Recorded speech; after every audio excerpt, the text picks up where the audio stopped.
Damos continuidade a este ciclo de episódios dedicado à formação PRR, onde poderá ficar a conhecer melhor a oferta formativa do INA, financiada pelo Plano de Recuperação e Resiliência, com vista a uma melhoria das competências dos trabalhadores em funções públicas, com especial enfoque para a capacitação digital e a formação superior e avançada em gestão, administração e políticas públicas.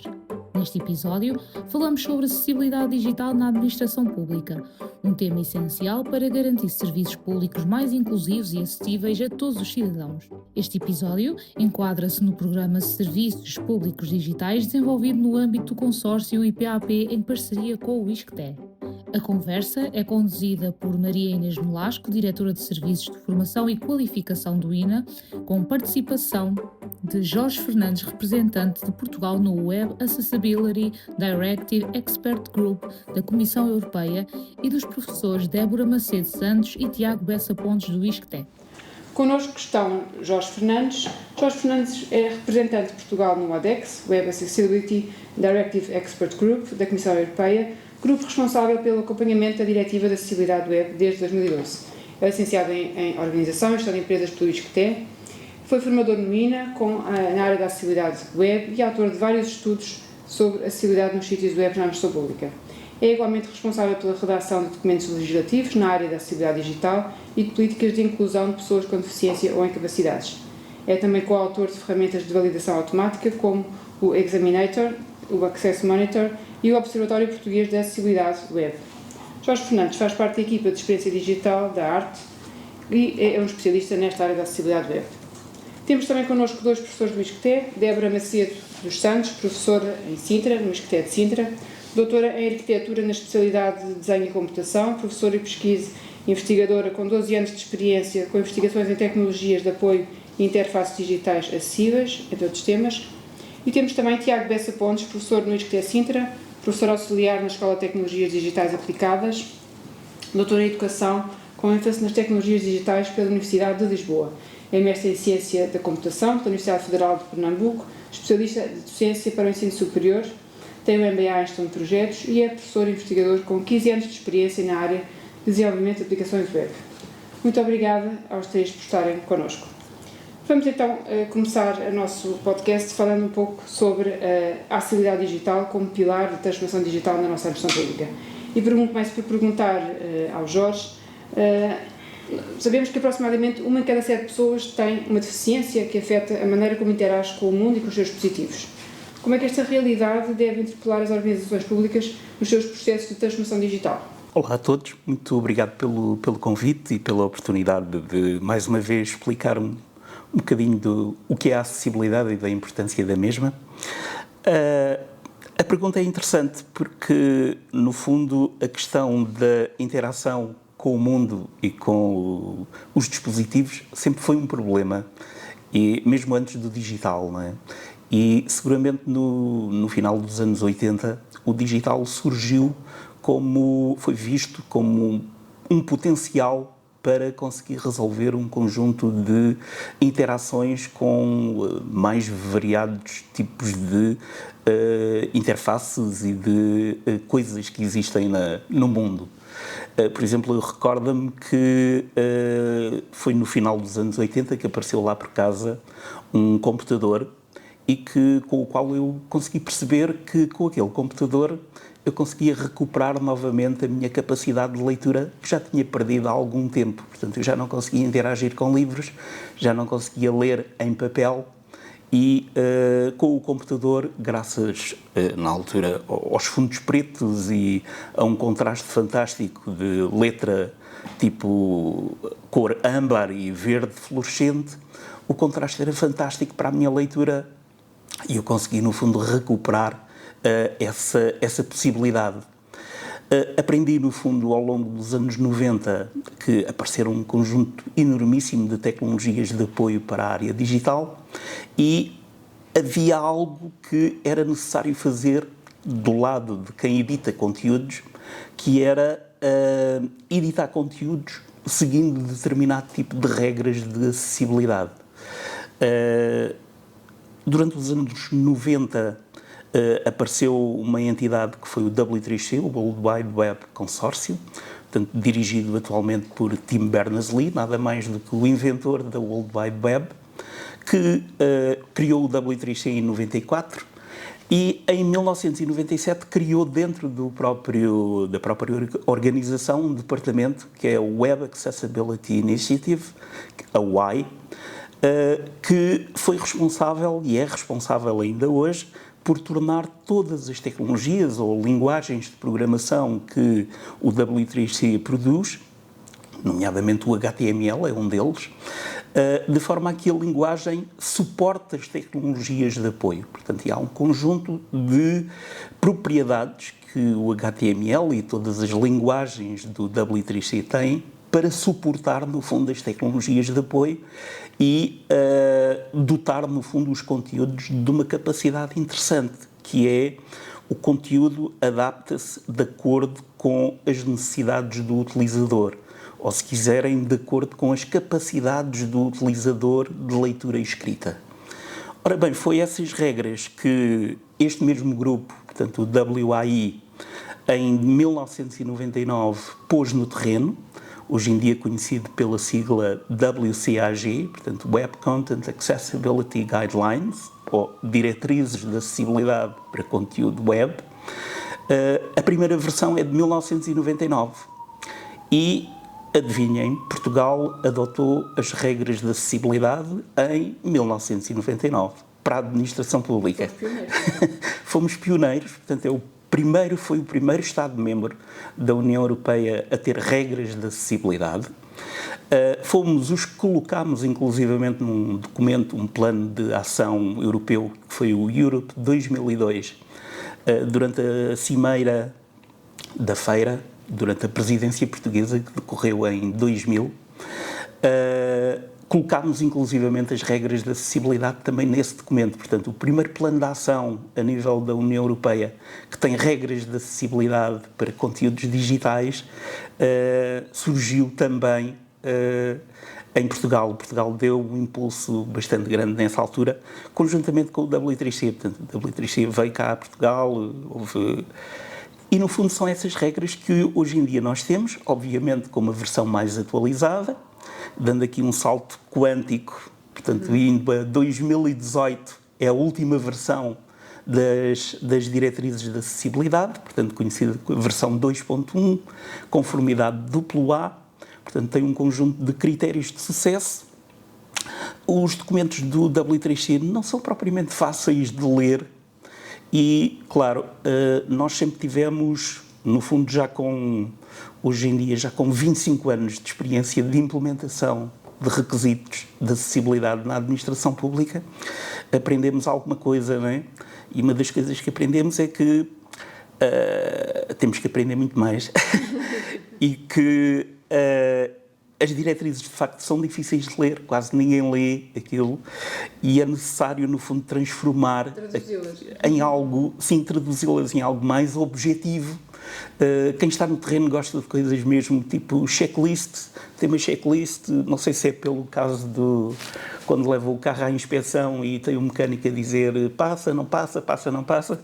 É essa a experiência que geralmente os profissionais que estão no terreno querem ter e, no fundo, é isso que nós criámos um quadro de referência que é conhecido pelo selo de usabilidade e acessibilidade, que, no fundo, permite, é um conjunto de checklists, de requisitos, que permitem quase dizer sim, passo, não, não passo. Sim, a minha interface é utilizável com o rato e com o teclado, ou não, a minha interface só é utilizável com o rato, com o teclado, e eu não consigo lá chegar com o teclado ou outros como tal, não é? Eu gostava, antes de entrarmos no detalhe dos requisitos e, enfim, daquilo que está no diploma, fazer aqui só um parênteses para percebermos o papel da arte anti-gama e agora a arte.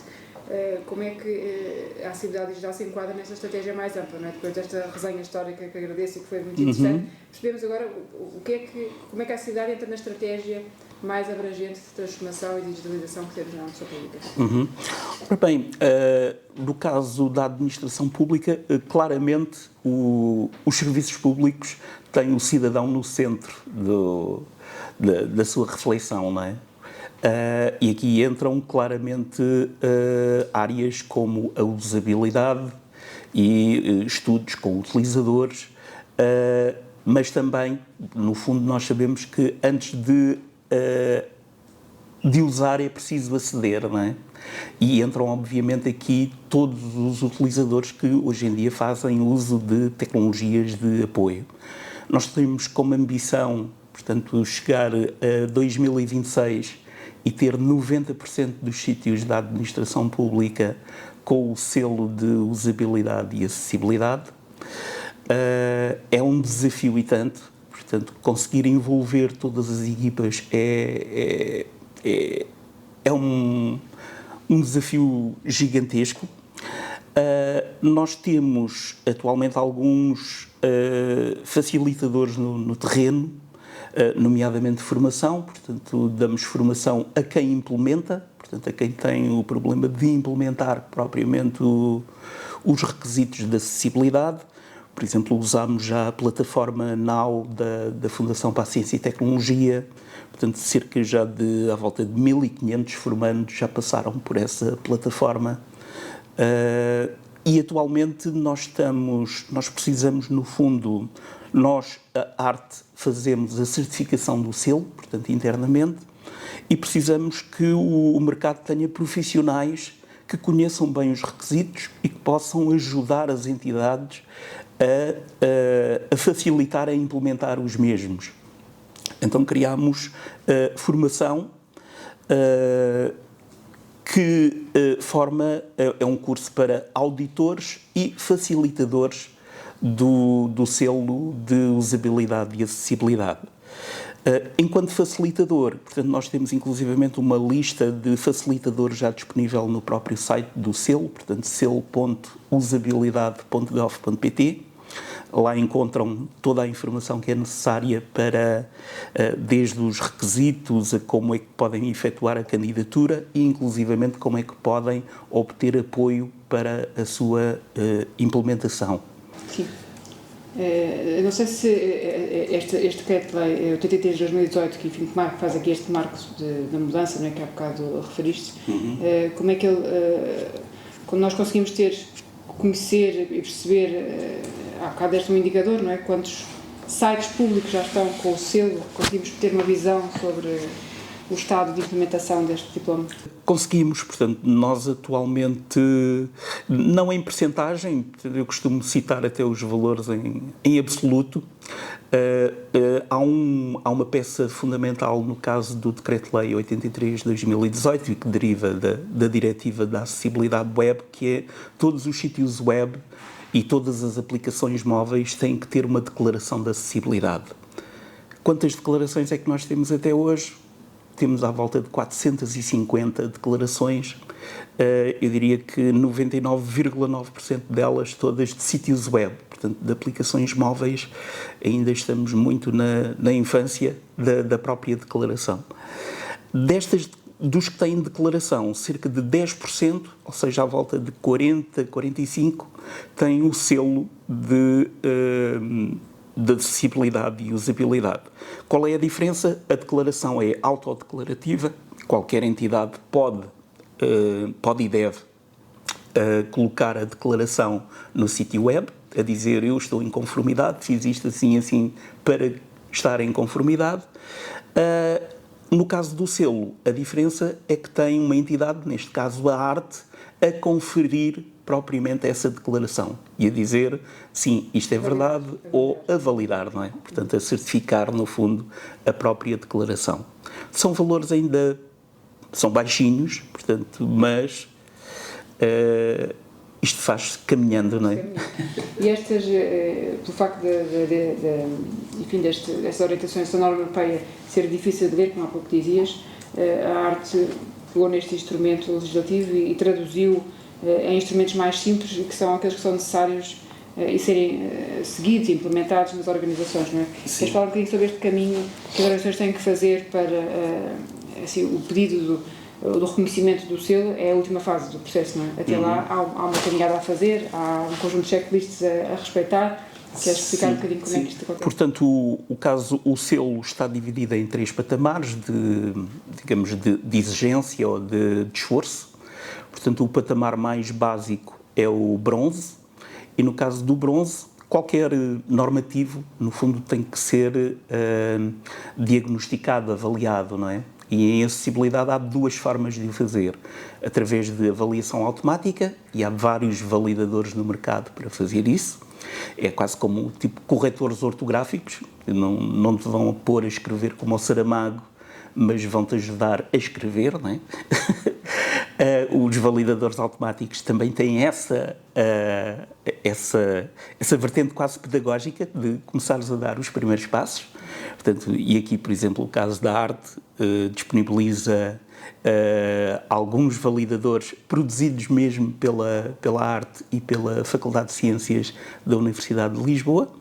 É o caso do Access Monitor, é o caso do My Monitor, que estamos atualmente a colocar no terreno. Essas ferramentas, digamos que é um primeiro passo para fazer a validação. Mas aqui nós temos notado que há quem faça a avaliação do tipo, chega à primeira página, passa a primeira página do site no validador e vê qual é a pontuação. Geralmente o validador dá uma pontuação de 1 a 10. Quanto é que valem as tuas práticas de acessibilidade? Portanto, é dos únicos validadores que faz isso, e é uma métrica que quase toda a gente entende, não é? Portanto, de 1 a 10, quanto é que vale? Muita gente fica pela primeira. Ora, aquilo que diz o decreto-lei é que temos que usar pelo menos uma amostra mínima de páginas. Portanto, e a amostra mínima de páginas é pelo menos a primeira e todas as páginas que estão agarradas à primeira. E aqui o processo começa-se a complicar, porque responder à primeira... Depois, é necessário, é claro que a validação automática, ela, para já, dizem os estudos que nós temos que a nível internacional, portanto não é só uma realidade portuguesa, a avaliação automática consegue validar à volta de 30% do universo dos requisitos de acessibilidade, portanto o que significa 70% fica de fora, não é? E desses 30% ainda tem a possibilidade de cometer falsos positivos e falsos negativos, não é? E nós chegamos, então aquilo não vale nada, não é? É necessário implementar aqui métricas de avaliação manual.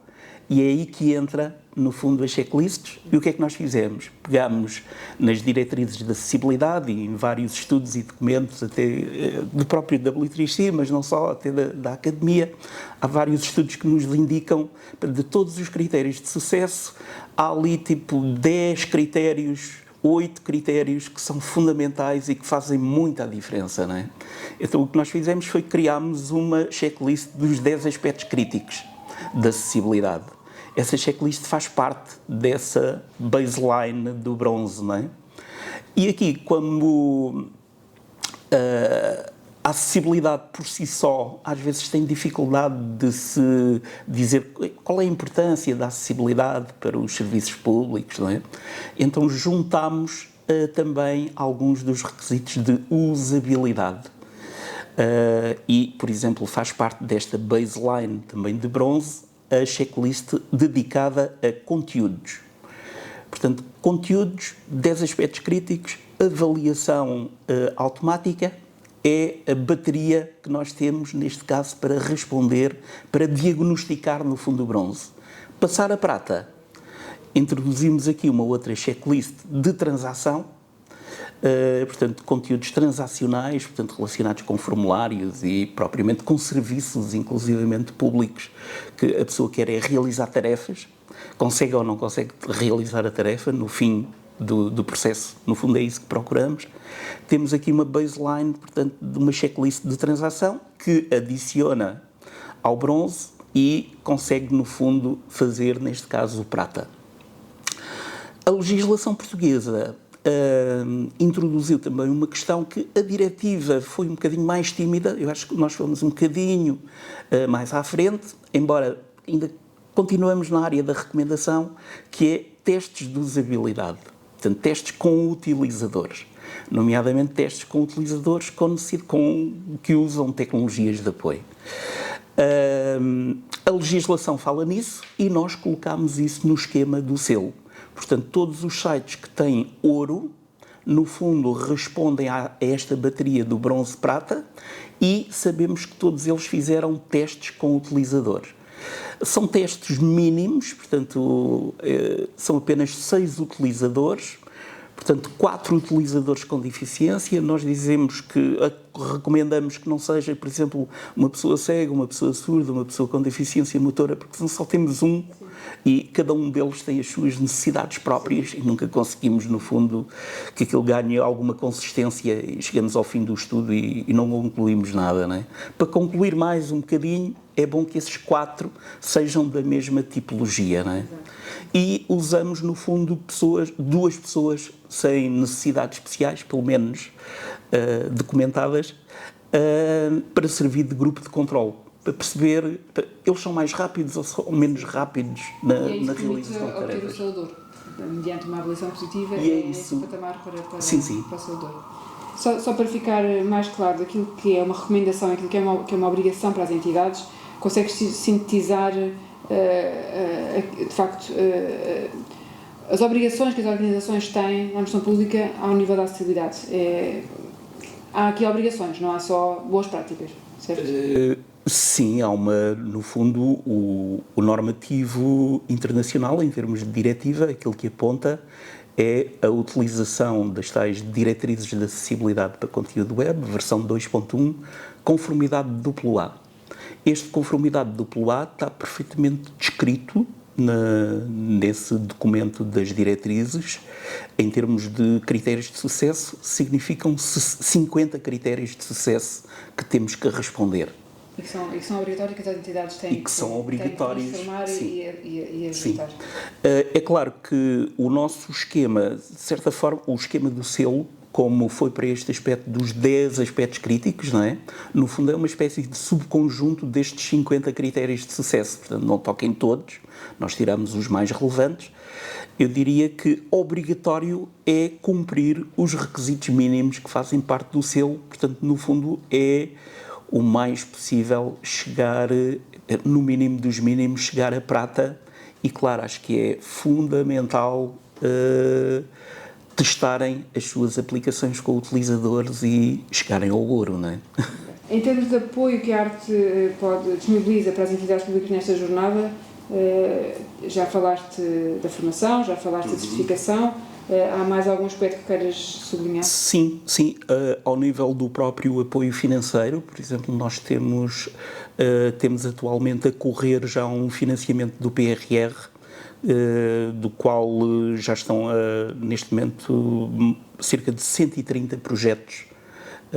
Grande parte deles são municípios e de reformulação das suas plataformas no sentido de responder às questões de acessibilidade. Portanto, é algo que provavelmente em termos de apoio financeiro é algo que se possa repetir futuramente. Portanto, atualmente está efetivamente no terreno e há uma movimentação grande e de várias equipas para conseguirem chegar a obter e, no fundo, conseguirmos aqui boas práticas para que outros possam também perceber o que é um sítio web bem construído e, no fundo, puxar desta forma pelo mercado, pelo setor público, mas, inclusivamente, hoje em dia, o setor privado também está obrigado a respeitar este tipo de normativo pela Lei Europeia da Acessibilidade, não é?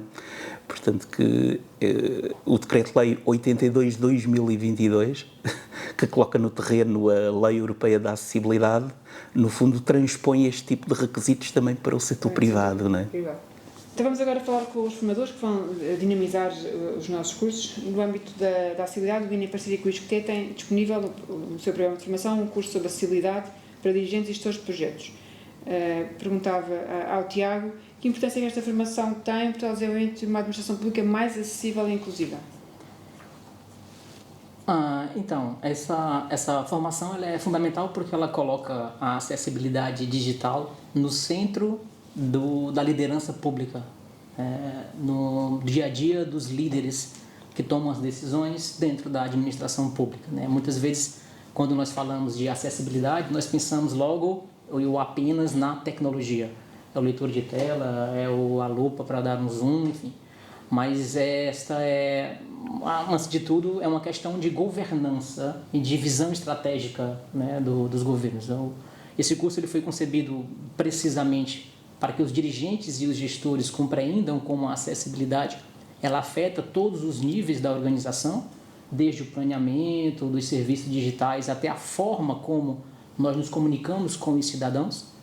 E ao fazer esta capacitação, quem decide e quem gere os projetos, né, que seja o INA e o SCTE, estão ali a criar as condições para uma transformação digital que seja verdadeiramente inclusiva, em que os serviços públicos eles são pensados para todos, né, independente das suas capacidades, das capacidades de cada pessoa. E esta é uma formação que traduz a política pública de acessibilidade em uma ação concreta para uma liderança que seja de fato transformadora, assim, lá mesmo no dia a dia do cidadão que nós temos aí. Obrigada. E Débora, especificando aqui as competências que vão ser desenvolvidas, consegue clarificar os nossos potenciais formandos, o que é que eles vão aprender nestas formações? Olá, né? Obrigada pelo convite, antes de tudo. Eu gostava de dizer que esse curso ele foi desenhado para desenvolver 4 grandes competências, diretamente alinhada com os 4 módulos que foram organizados, né? Então, primeiro, a compreensão estratégica da acessibilidade digital. Os participantes eles vão poder aprender a reconhecer os modelos teóricos da deficiência, os paradigmas do design universal, o que é o design universal, os benefícios, a acessibilidade para a gestão e a inovação nos serviços públicos, como o professor Tiago já falou. A segunda competência seria a normativa técnica, que já foi falado muito sobre os selos, né? Mas também é uma oportunidade desses gestores compreenderem a aplicar as principais normas e regulamentos, né, como a Diretriz de Acessibilidade, a WCAG, né, a norma internacional da ISO, a legislação portuguesa e europeia também. Então, a gente vai ter todo esse arcabouço teórico das legislações para garantir a conformidade e a qualidade nos projetos digitais. A terceira competência do curso é o domínio prático na criação e avaliação dos conteúdos digitais acessíveis, né? O gestor ele tem de saber minimamente produzir, testar, né? E há imensas ferramentas, inclusive gratuitas, né? Que fazem testes rápidos ali para perceber isso. E também ter noções de como corrigir esses documentos, apresentações, interface web, tudo isso com base nas boas práticas das ferramentas de verificação, e também já tivemos uma conversa anterior sobre essas ferramentas, né? E a quarta competência é a capacidade de planeamento e sustentabilidade da organização de cada gestor que participar do curso. Então, eles vão ter essa atividade prática, né, de elaborar planos de ação, já dando um breve spoiler, né? Um plano de ação integrando a acessibilidade nos projetos internos e para medir o progresso com os indicadores e métricas de melhoria contínua, né? No fundo, é como o professor Tiago já antecipou, é uma formação que ela vai preparar os dirigentes e gestores para passar da teoria à prática, transformando a acessibilidade num eixo real de qualidade e inovação dentro das organizações de cada um, para que eles consigam trazer para a prática profissional essas questões de acessibilidade e inclusão. Esta mudança de comportamentos, não é? Que é o que nós queremos, não é? O curso este curso que temos aqui em conjunto tem este grande objetivo de mobilizar essa mudança, não é? Ou seja, não estamos a falar apenas de conhecimento, nós queremos que as pessoas saiam mais competentes e que consigam transpor para as suas organizações essas mudanças. Há algum trabalho que os formandos vão ter que desenvolver e que lhes dá esta competência? Veja, não só o saber fazer, né? A ação de saber fazer é muito importante, né? Mas o saber como fazer e da melhor forma de fazer também é importante. E eu acho que a palavra que tu usaste foi muito boa, que é a mudança do comportamento, né? Que você disse. Eu acho que essa mudança, a mudança, obviamente, ela começa nas pessoas, né? Precisam estar motivadas para que elas percebam que precisam mudar um comportamento, uma cultura. da acessibilidade, com certeza temos que mudar muitos comportamentos, culturas organizacionais e a nível individual, a formação vai promover uma consciência e uma capacitação de forma que cada participante possa compreender o impacto que as suas decisões têm na inclusão digital e assim ele possa agir de forma mais responsável, né, de forma mais informada na sua prática ali, do seu dia a dia. A nível organizacional, o curso vai criar lá uma cultura de acessibilidade, vai buscar criar ou motivar o início dessa mudança de uma cultura organizacional voltada para a acessibilidade, em que cada equipe de trabalho, quer seja da comunicação, da TI, do atendimento, recursos humanos, enfim, atenda o seu papel, entenda que o seu papel na eliminação dessas barreiras, para que a gente possa, para que as instituições possam colocar de fato, deixar de fato o cidadão no centro de cada processo, né? O professor falou isso logo no começo, de que o cidadão tem que estar no centro do processo, ou deveria estar no centro do processo quando a gente vai, né, buscar algum serviço. E essa formação é desafiadora, muito por esse motivo também, né, que é mudança de hábitos, né, quebrar a ideia de que a acessibilidade é algo somente técnico, né. Acho que entender que até a receptividade está no olhar, né, como você olhar ou recepcionar aquela pessoa que está vindo até você, que tem uma necessidade. Assim, a pessoa que tem aquela necessidade, ela sabe que ela tem a necessidade, ela percebe um comportamento do outro lado que não seja muito receptivo, que não seja muito acolhedor, né, para ela. E é tentar mudar também essa cultura. Enfim, e trazer um princípio de uma gestão pública mais moderna, né, que seja mais próximo de todos os cidadãos que de fato consomem aquele serviço, né, precisam consumir aqueles serviços. Esta oferta formativa vai estar disponível no nosso site e vai ser desenvolvida no nosso Moodle. Querem falar um bocadinho sobre o formato desta formação? O que é que os formandos podem esperar? Sim. Essa formação ela está organizada, eu já tinha até antecipado, né, em 4 grandes eixos de aprendizagem que eles se articulam entre si. O primeiro eixo ele vai trazer o entendimento da acessibilidade como um valor estratégico e ético da administração pública, ou seja, ele vai perceber que a acessibilidade ela não é apenas uma obrigação legal, que ela também é uma obrigação legal, mas que ela é um elemento central na qualidade dos serviços e da inclusão social. O segundo eixo ele vai focar mais na dimensão normativa e técnica, de uma maneira a auxiliar os participantes a compreender as leis, as normas, standards que orientam a criação dos produtos e serviços digitais acessíveis, né? Acredito que vai auxiliar bastante esses gestores também no diálogo interno das organizações, por conta das grandes questões técnicas que envolvem a acessibilidade. Também, o terceiro eixo ele vai ter um caráter altamente prático e aplicado, onde os formandos aprendem a produzir e avaliar os conteúdos digitais, explorando as ferramentas, exemplos e boas práticas também. E, por fim, o quarto eixo ele vai trabalhar a visão estratégica e da sustentabilidade, né? Afinal, a acessibilidade também é uma questão de sustentabilidade, capacitando os gestores para integrar a acessibilidade na cultura organizacional e nos processos de planeamento e avaliação. E o curso ele ainda está num formato híbrido, né? Nós temos sessões síncronas, sessões assíncronas. Então, o gestor público ele pode organizar-se no seu horário para que nas sessões assíncronas, que são 11 horas de material assíncrono, das 23 horas do curso, 12 são síncronas, 11 são assíncronas, e ele pode, nós sabemos que a agenda dos gestores é bem complexa, isso, né? Vai facilitar, né? E a ideia é tentar facilitar, e a estrutura em que o curso é montado, quando eu falo a estrutura do curso, é inclusive os materiais, os recursos educacionais digitais que estão sendo produzidos, eles também estão sendo produzidos atendendo a essas normas, a essa legislação, atendendo a princípios também de que na concepção daquele recurso educacional digital, quer seja o vídeo, quer seja os próprios slides, o material em ficheiros PDFs, enfim,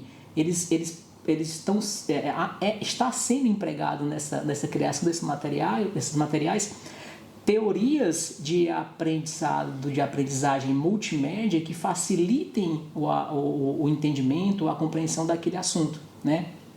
Teorias muito utilizadas nos designers instrutivos, que eles conhecem já, enfim. Mas, por fim, está sendo nós estamos tendo cuidado até na forma que estamos criando esses conteúdos, para que as pessoas possam ver que, inclusive no ensino à distância, nós temos que seguir regrinhas, teorias que facilitem o aprendizado e a compreensão daqueles assuntos, né? Certo. E só para completar, esse curso ele tem um diferencial que ele é voltado mesmo para o público das lideranças, né, dos gestores. Então, quando a maioria dos cursos são para os técnicos, são para as pessoas que vão trabalhar diretamente nas interfaces. Então, assim, a ideia também é minimizar essas dificuldades de comunicação interna, né, colocar as pessoas que estão à frente das decisões, mais a par do que se pode, do que não pode, do que deve, do que não se deve, não é? E, desse modo, auxiliar nessa mudança de mentalidade, de mindset, né? De cultura organizacional. E vamos ver se a gente consegue. Podíamos ter aqui um bom indicador de sucesso deste curso, é se seguir à formação, ou pelo menos nos 6 meses seguintes, se alguém faz um pedido de selo de certificação, de selo bronze, prata, ouro, aqui a arte, não é?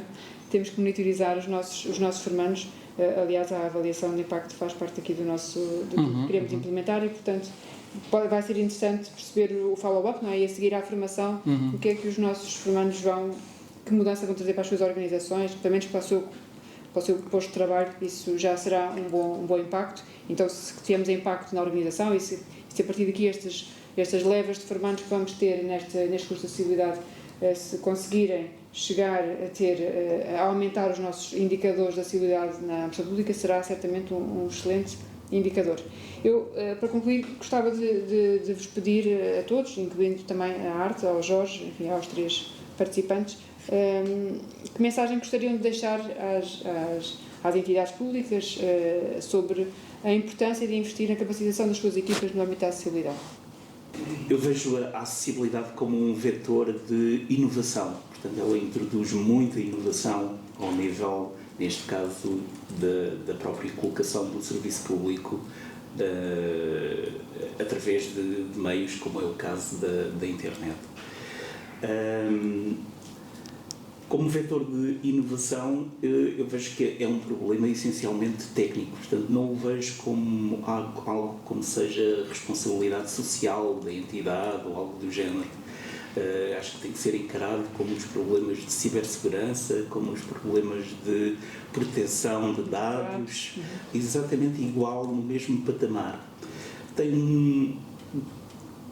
Apesar de se pensar que a acessibilidade trabalha para um nicho de mercado, não é nada verdade.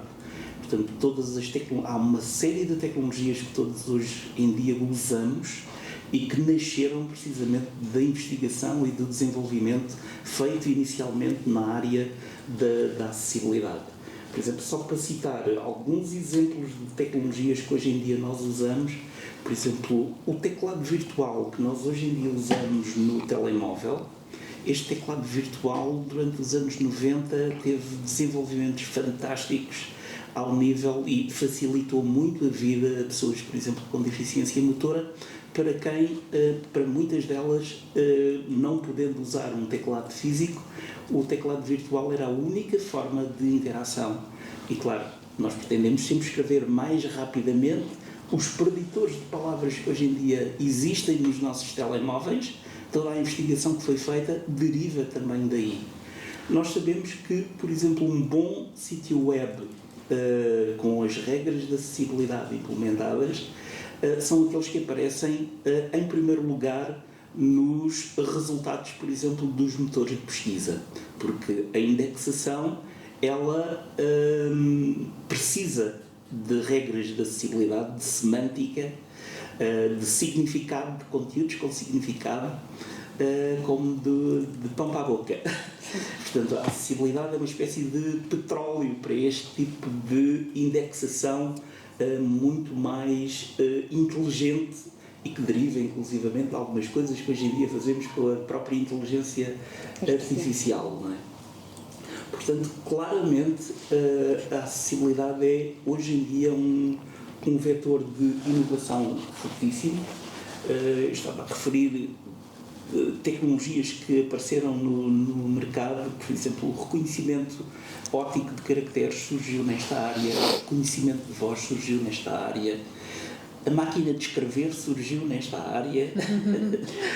Há aqui um grande potencial que as entidades devem investir, porque poderá vir deste investimento, de facto, evoluções, não é? Sim, claramente. Portanto, há aqui muita área que pode resultar em inovações e em facilitação da disponibilização dos serviços para o cidadão. O tal colocar o cidadão no centro é perceber que a humanidade é diversa, portanto, e é preciso responder à diversidade humana. Portanto, e todos nós somos uns diferentes dos outros. Portanto, não é um desenvolvimento propriamente de nicho de mercado. Não é? Sim. É indissociável, de facto, se queremos colocar o cidadão no centro, não podemos deixar de falar da acessibilidade. Eu vou aproveitar o gancho do professor, sim, que fala da questão da inovação, né, em conjunto com a acessibilidade, né? E aí me veio na memória as minhas aulas de inovação. E eu utilizo muito um manual, que chama o Manual de Oslo, né, que fala sobre, que rege sobre a questão da inovação, como é que a inovação está organizada. E segundo o manual lá, a inovação ela pode ser mesmo em marketing, em produto, em processos e serviços, né? Que a gente só imagina que inovação é em produto, tem que ser uma coisa que brilha ou que faz um som, né? E não necessariamente, né? A inovação ela pode ser inclusive de 3 categorias, pode ser incremental, né? Incrementei uma coisinha nova ali, gerei uma inovação, ela pode ser radical, muda toda a forma de uso daquele dispositivo, daquele processo, daquele serviço, ou pode ser disruptivo, né? Sim. Que é gerar um ruído de tal forma que criamos uma nova forma de atender o cidadão num processo ou num serviço. E eu acho que a minha mensagem final é essa, assim, é que o gestor ele também tem um papel de líder, tá? Já que a ideia é mudar a cultura, que ele possa começar ou continuar esse movimento de mudança cultural dentro do estabelecimento público em que ele está ali estando no papel de líder. E, bom, eu vou usar a minha fala final voltando ao início da nossa conversa, né? A Inês trouxe uma estatística muito importante, né? Eu até anotei aqui que 1 em cada 7 pessoas tem alguma deficiência que afeta a maneira como interage com o mundo, né? Então, essa estatística ela nos mostra que a exclusão, né, nos meios digitais, ela não vai ser uma questão de excepcionalidade, né? Ela é um risco diário, porque 1 a cada 7 pessoas é uma questão muito recorrente, se o digital não for acessível. Então, essa transformação digital na administração pública, ela tem que garantir a todos os cidadãos, diariamente, cotidianamente, sem exceção, que consigam aceder a esses serviços essenciais, né? Desde a escola digital até o portal das finanças, por exemplo. Então, é uma grande gama de serviços que a população fica excluída se não for acessível.